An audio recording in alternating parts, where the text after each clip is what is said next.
Septiana Mutasin, Prodi Hukum Ekonomi Syariah, Fakultas Syariah.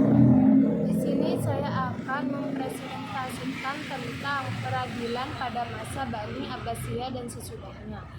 Di masa Bani Abbas ini, peradaban telah semakin meluas dan berbagai kasus telah terjadi akibat dari semakin berkembangnya ilmu pengetahuan, perekonomian, dan kemasyarakatan, maka membawa akibat pula saling berselisih dan berbeda pendapat antara ahli-ahli fikih dan timbul madhab-madhab, sehingga timbul pula taklid yang hal ini mempengaruhi juga terhadap keputusan-keputusan qadhi. Di antara perubahan-perubahan yang terjadi pada masa ini adalah lemahnya ruh ijtihad hakim dalam menetapkan hukum. Lantaran telah berkembang madhab empat, karenanya hakim diminta memutuskan perkara sesuai dengan madhab yang dianut oleh penguasa atau oleh masyarakat setempat.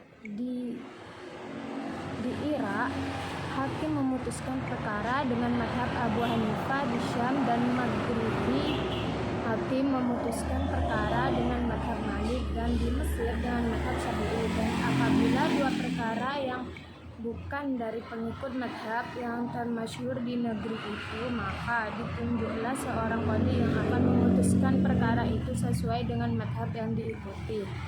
Kedua belah pihak yang berperkara, para hakim memutuskan perkara di bawah pengaruh kekuasaan pemerintahan dalam masa ini.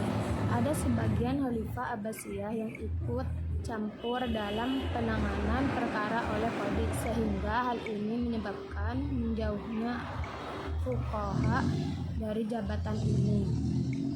Lahirnya istilah atau kedudukan qadhi al-qudat. Lembaga tersebut berhak mengangkat dan melakukan pengawasan terhadap tugas-tugas hakim. Kekuasaan peradilan semakin meluas, meliputi kekuasaan kepolisian, di pegawaian, baitul ma'al, dan mata uang. Qadhi qudat ini berkedudukan di ibu kota negara. Dialah yang mengangkat hakim-hakim di daerah qadhi qudat. Yang pertama ialah Al-Qadhi Abu Yusuf Yaqub Ibnu Ibrahim, menyusun kitab Al-Haraj. Hal ini terjadi di masa Harun al-Rasyid yang memang sangat memuliakan Abu Yusuf dan memperhatikan keadaan hakim. Pada masa ini barulah peradilan disusun menjadi instansi tersendiri. Dengan ini maka hakim-hakim itu mempunyai daerah-daerah tertentu di bawah pengawasan qadhi qudat yang mengatur lembaga peradilan ini. Kemudian di waktu daerah-daerah Islam satu demi satu melepaskan diri dari pemerintahan Baghdad, maka di tiap-tiap daerah itu diangkat pula qadhi qudat.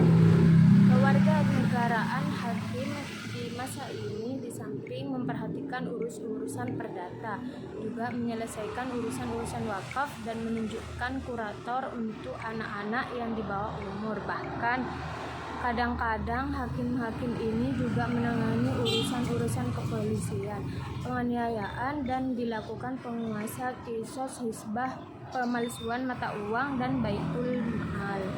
Sekian, terima kasih.